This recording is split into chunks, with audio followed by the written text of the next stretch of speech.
Segment 3, to use the title of one of your essays here, Your Defeat, My Victory.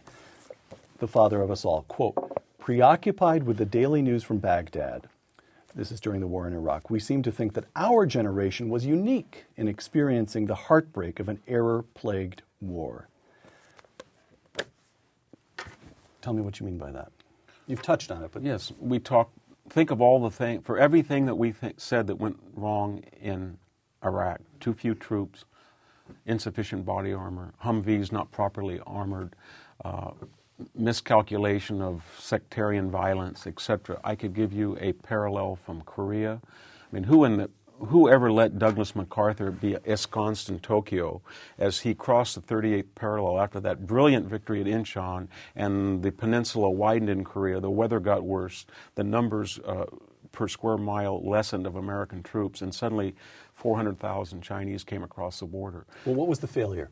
MacArthur should have known he shouldn't have pushed that far north? He had no intelligence at all that was reliable about communist intentions. He had no intelligence about the terrain. He had no intelligence about the weather. And he had absolutely mystified the entire Joint Chiefs because of his brilliant prior success. And all of those things. So he was operating on his own in isolation. Exactly. And they said, we don't dare question Doug MacArthur because we were wrong at Incheon and he was right. And then people would say, look, you only have 170,000 UN troops. This is a recipe for a disaster. So my point, I could do this ad nauseum, but all of those things... Not ad nauseum, but just for 1 second. Yeah, but all those things happened in Iraq, and the difference between that generation and ours is people said, it's not lost. Send Matthew Ridgway over there. Matthew Ridgway gets over there, it is lost. Everything's bad. And he says, you know what? I do not want to hear anybody talk about defeat. We're going to win. 3 months later, they retake Seoul, and they're across the 38th parallel. And the difference was because not only the commanders had been through World War II, but the public remembered. You had an educated public. They knew what to expect from war. Is that correct? They had an educated, but they also had a tragic sense. These were people who had come out of the Depression. Some of them, when they ate meat, they knew it came from a cow, and it was a bloody mess to get them that. They knew when they flushed a toilet, it went somewhere. They knew all of these terrible things about life, that it was nasty, brutish, solitary, and short sometimes. They didn't have 500 channels. They did not have cell phones. So they factored in... They turned on Truman, Victor. They did Truman. They absolutely. His approval ratings. And they did. He left with lower approval rating than right. Bush. Of course, they rebounded and I think in a way that Bush's will too. But nevertheless, that generation was much more tolerant of human error. And it's true of civilization in general. The more affluent and leisured a civilization is, the harder it is for them to make sacrifices.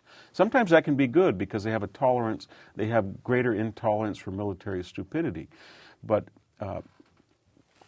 think about Iraq just for a second. I know it's controversial, but we have just seen the Vice President of the United States say that Iraq, quote, will be might be or should be or would be one of our administration's, quote, greatest achievements. Right. And we have a president who said and ran on the platform when he announced his candidacy in fall 2007 that he wanted all combat brigades out in March, not 2009, 2008. So now you have a president and a vice president that have absolutely not tampered with the Bush-Petraeus plan for Iraq. They keep talking about withdrawals, but they haven't. And now they're not only not tampering with it, but they're claiming it as one of their greatest achievements. That's very American. You talked about the impatience with military stupidity. We have Truman, cans MacArthur, Ridgway goes over, he's a dynamic young figure. And then Eisenhower is elected president. Eisenhower knew a thing or two about command. He actually goes to Korea himself, sizes up the situation.